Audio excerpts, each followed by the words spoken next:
حضرت عائشہ صدیقہ رضی اللہ تعالیٰ عنہا فرماتی ہیں کہ رسول اکرم صلی اللہ علیہ وآلہ وسلم کی عادت مبارکہ تھی کہ سفر میں جاتے وقت آپ صلی اللہ علیہ وآلہ وسلم اپنی بیویوں کے نام قرعہ ڈالتے اور جس کا نام نکلتا اسے اپنے ساتھ لے کر جاتے۔ چنانچہ ایک غزوہ کے موقع پر میرا نام نکلا، میں آپ صلی اللہ علیہ وآلہ وسلم کے ساتھ چلی۔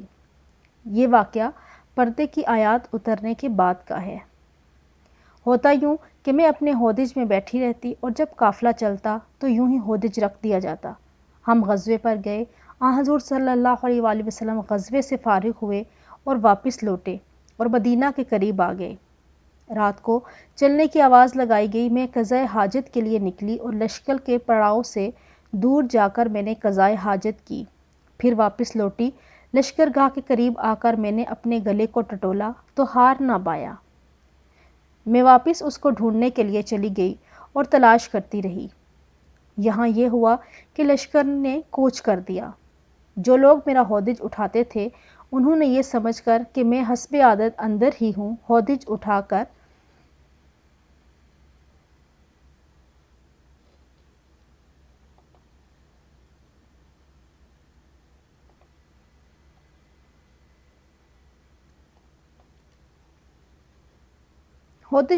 اوپر رکھ دیا اور چل پڑے۔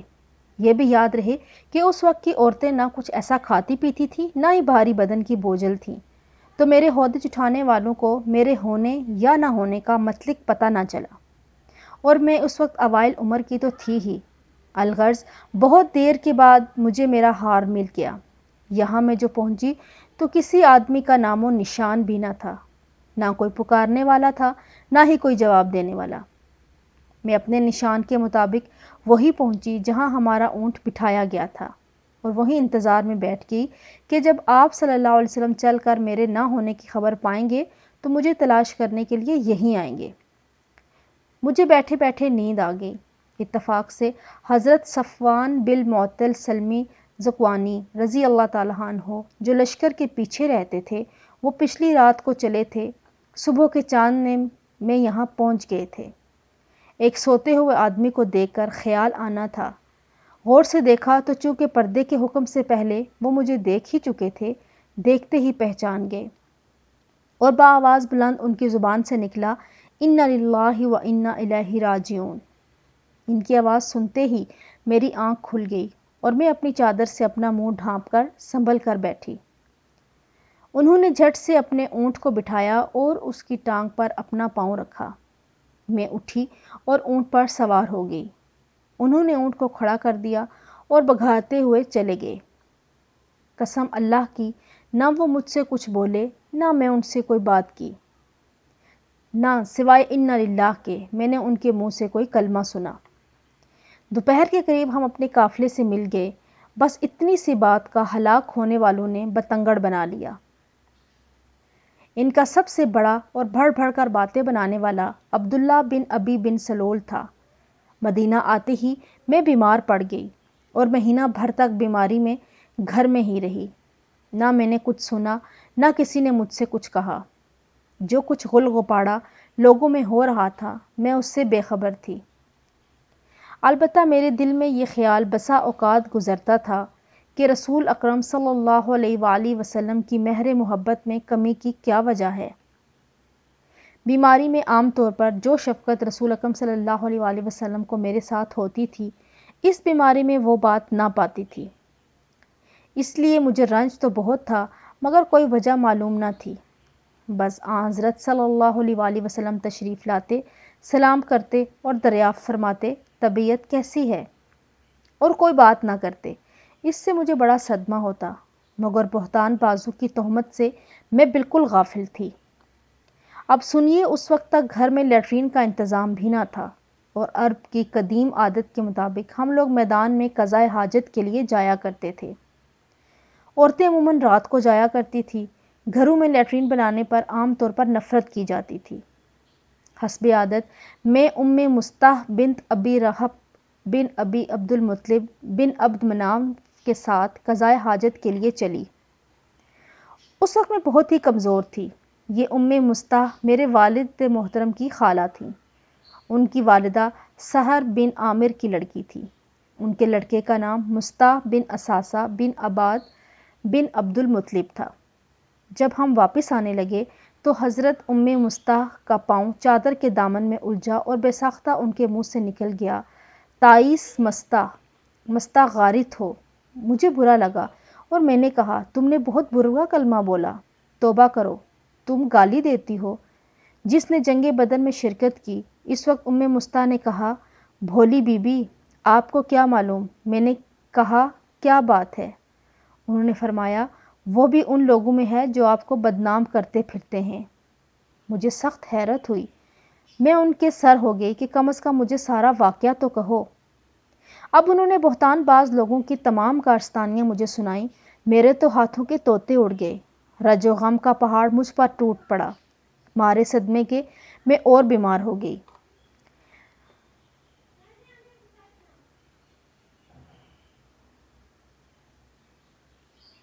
بیمار تو پہلے سے تھی، اس خبر نے مجھے نڈھال کر دیا۔ جو تو کر کے گھر پہنچی۔ اب صرف یہ خیال تھا کہ میں اپنے میکے جا کر اچھی طرح معلوم تو کروں کہ کیا واقعی میری نسبت ایسی افواہیں پھیلائی گئی ہیں اور کیا کیا مشہور کیا جا رہا ہے۔ اتنے میں رسول اکرم صلی اللہ علیہ وآلہ وسلم میرے پر تشریف لائے اور سلام کیا اور دریافت فرمایا، کیا حال ہے؟ میں نے کہا، اگر آپ صلی اللہ علیہ وآلہ وسلم اجازت دیں تو میں اپنے والد کے ہاں ہو آؤں۔ آپ صلی اللہ علیہ وسلم نے اجازت دے دی اور میں یہاں سے آئی۔ اپنی والدہ رضی اللہ تعالیٰ عنہ سے پوچھا کہ اماں جان، لوگوں نے میرے متعلق کیا باتیں پھیل رکھی ہیں؟ انہوں نے فرمایا، بیٹی، یہ تو نہایت معمولی بات ہے، تم اپنے دل پر بھاری مت کرو۔ کسی شخص کی اچھی بیوی ہو جو اسے محبوب ہو اور اس کی سوکنی بھی ہو، وہاں ایسی باتوں کا کھڑا ہونا تو لازمی امر ہے۔ میں نے کہا، سبحان اللہ، کیا واقعی لوگ میری نسبت ایسی افواہیں اڑا رہے ہیں؟ اب تو مجھے رنج و غم نے اس قدر گھیرا کہ بیان سے باہر۔ اس وقت سے جو رونا شروع ہوئی، واللہ ایک دم بھر کے لیے بھی میرے آنسو نہیں تھمے۔ میں سر ڈال کر روتی رہی۔ کہاں کا کھانا پینا، کہاں کا سونا جاگنا اور کہاں کی بات چیت، بس رنج و الم اور رونا، اور میں ہوں۔ ساری رات اسی حالت میں گزری کہ آنسو کی لڑی نہ تھمی۔ دن کو بھی یہی حال رہا۔ حضرت صلی اللہ علیہ وآلہ وسلم حضرت علی رضی اللہ تعالیٰ عنہ کو اور حضرت اسامہ بن زید رضی اللہ تعالیٰ عنہ کو بلایا۔ وحی میں دیر ہوئی۔ اللہ تعالیٰ کی طرف سے آپ صلی اللہ علیہ وسلم کو کوئی بات معلوم نہ ہوئی تھی، اس لیے آپ صلی اللہ علیہ وآلہ وسلم نے ان دونوں حضرات سے مشورہ کیا کہ آپ صلی اللہ علیہ وسلم مجھے الگ کر دیں یا کیا کریں۔ حضرت اسامہ رضی اللہ تعالیٰ عنہ نے صاف کہا کہ اے اللہ کے رسول، ہم آپ کے اہل پر کوئی برائی نہیں جانتے، ہمارے دل تو ان کی محبت، عزت اور شرافت کی گواہی دینے کے لیے حاضر ہیں۔ حضرت علی رضی اللہ تعالیٰ عنہ نے جواب دیا کہ یا رسول اللہ صلی اللہ علیہ وآلہ وسلم، اللہ کی طرف سے آپ کو کوئی تنگی نہیں، عورتیں ان کے سوا بھی بہت ہیں۔ اگر آپ گھر کی خادمہ سے پوچھیں تو آپ کو صحیح واقعہ معلوم ہو سکتا ہے۔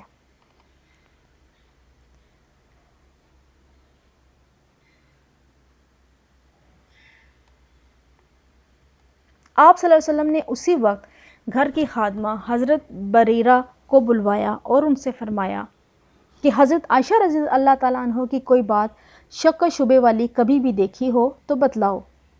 بریرہ رضی اللہ تعالیٰ عنہ نے کہا، اس اللہ کی قسم جس نے آپ صلی اللہ علیہ وسلم کو حق کے ساتھ معبود فرمایا ہے، میں نے ان میں کوئی بات کبھی اس قسم کی نہیں دیکھی۔ صرف یہ بات ہے کہ کم عمری کی وجہ سے ایسا ہو جاتا ہے کہ کبھی کبھی گوندا ہوا آٹا یوں ہی رکھا رہتا ہے اور بیوی سو جاتی ہیں تو بکری آٹا کھا جاتی ہے۔ اس کے سوا میں نے ان کا کوئی قصور کبھی نہیں دیکھا۔ چونکہ کوئی ثبوت اس واقعے کا نہ ملا، اس لیے اسی دن رسول اکرم صلی اللہ علیہ وسلم منبر پر کھڑے ہوئے اور مجمع سے مخاطب ہو کر فرمایا، کون ہے جو مجھے اس شخص کی ایذاؤں سے بچائے جس نے مجھے ایذائیں پہنچاتے پہنچاتے اب تو میری گھر والیوں کے بارے میں بھی مجھے ایذائیں پہنچانا شروع کر دیں۔ واللہ میں جہاں تک جانتا ہوں مجھے اپنی گھر والیوں میں سوائے بھلائی کے کوئی چیز معلوم نہیں۔ جس شخص کا نام یہ لوگ لے رہے ہیں، میری دانست میں تو اس کے متعلق بھی سوائے بھلائی کے اور کچھ بھی نہیں۔ وہ میرے ساتھ ہی گھر میں آتا تھا، یہ سنتے ہی حضرت سعد بن عبادہ کھڑے ہوئے۔ یہ قبیلہ خزرج کے سردار تھے تو یہ بڑے نیک بخت، مگر حضرت سعد بن معاذ کی اس وقت کی گفتگو سے انہیں اپنے قبیلے کی حمیت آ گئی اور ان کی طرفداری کرتے ہوئے حضرت سعد بن معاذ سے کہنے لگے، نہ تو اسے قتل کرے گا، نہ اس کے قتل پر تو قادر ہے۔ اگر وہ تیرے قبیلے کا ہوتا تو اس کا قتل کیا جانا کبھی پسند نہ کرتا۔ یہ سن کر اسید بن حضیر رضی اللہ تعالیٰ عنہ کھڑے ہو گئے۔ یہ حضرت سعد بن معاذ رضی اللہ تعالیٰ عنہ کے بھتیجے تھے۔ کہنے لگے، اسے سعد بن عباد تم جھوٹ کہتے ہو، ہم اسے ضرور مار ڈالیں گے۔ آپ منافق ہیں اور منافقوں کی طرفداری کر رہے ہیں۔ اب ان کی طرف سے ان کا قبیلہ، ان کی طرف سے ان کا قبیلہ ایک دوسرے کے مقابلے پر آ گئے۔ قریب تھا کہ اوس و خزرج یہ دونوں قبیلے آپس میں لڑ پڑتے۔ حضور اکرم صلی اللہ علیہ وآلہ وسلم نے منبر پر انہیں سمجھانا اور چپ کرانا شروع کر دیا، یہاں تک کہ دونوں طرف خاموشی ہو گئی۔ حضور اکرم صلی اللہ علیہ وآلہ وسلم بھی خاموش ہو رہے۔ یہ تو تھا وہاں کا واقعہ۔ میرا حال یہ تھا کہ سارا دن مجھے رونے ہی میں گزرا۔ میرے اس وقت رونے نے میرے والدین کی بھی سٹی گم کر دی۔ وہ سمجھ بیٹھے تھے کہ میرا یہ رونا میرا کلیجہ پھاڑ دے گا۔ دونوں حیرت زدہ اور غموم بیٹھے تھے اور مجھے تو رونے کے سوا اور کوئی کام ہی نہیں تھا۔ انصار کی ایک عورت آئی اور وہ بھی میرے ساتھ ساتھ رونے لگی۔ ہم یوں ہی بیٹھے ہوئے تھے کہ اچانک حضور اکرم صلی اللہ علیہ وآلہ وسلم تشریف لائے اور سلام کر کے میرے پاس بیٹھ گئے۔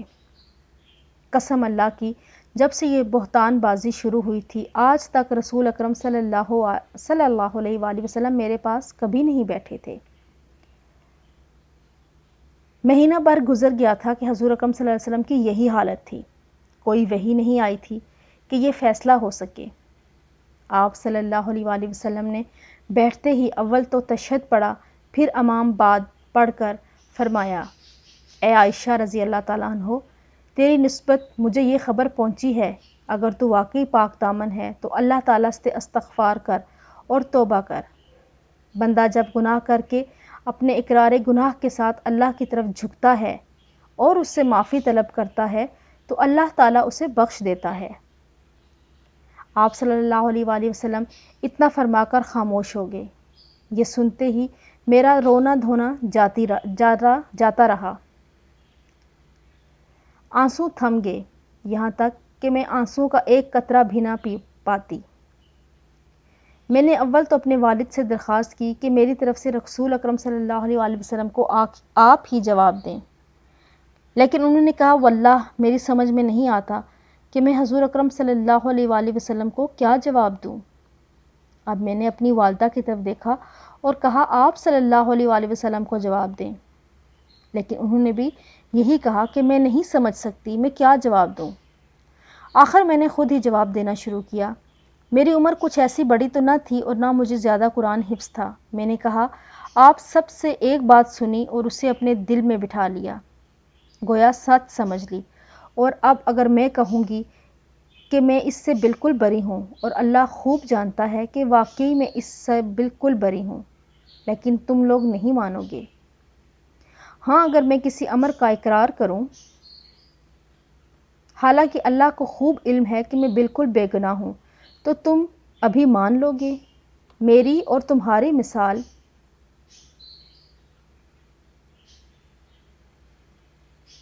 بالکل حضرت یوسف علیہ السلام کا یہ قول ہے، بس صبر ہی اچھا ہے جس میں شکایت کا نام ہی نہ ہو، اور تم جو باتیں بناتے ہو ان میں اللہ تعالیٰ ہی میری مدد کرے۔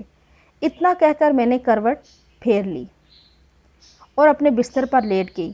واللہ مجھے یقین تھا کہ چونکہ میں پاک دامن ہوں، اللہ تعالیٰ میری برات اپنے رسول اکرم صلی اللہ علیہ وآلہ وسلم کو ضرور معلوم کرا دیں گے، لیکن یہ تو میرے گمان میں بھی نہ تھا کہ میرے بارے میں قرآن کی آیات نازل ہوں گی۔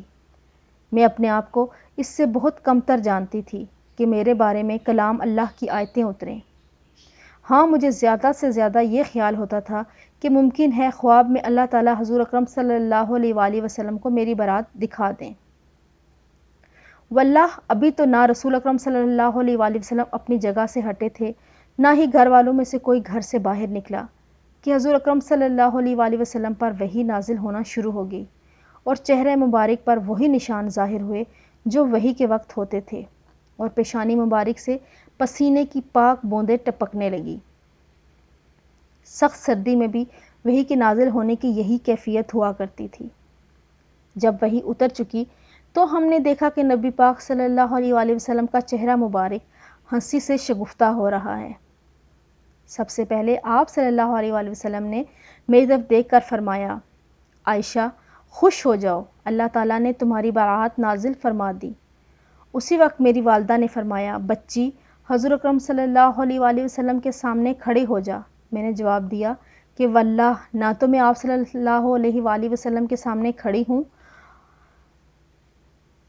ورنہ سوائے اللہ تعالیٰ کے کسی اور کی تعریف کروں گی۔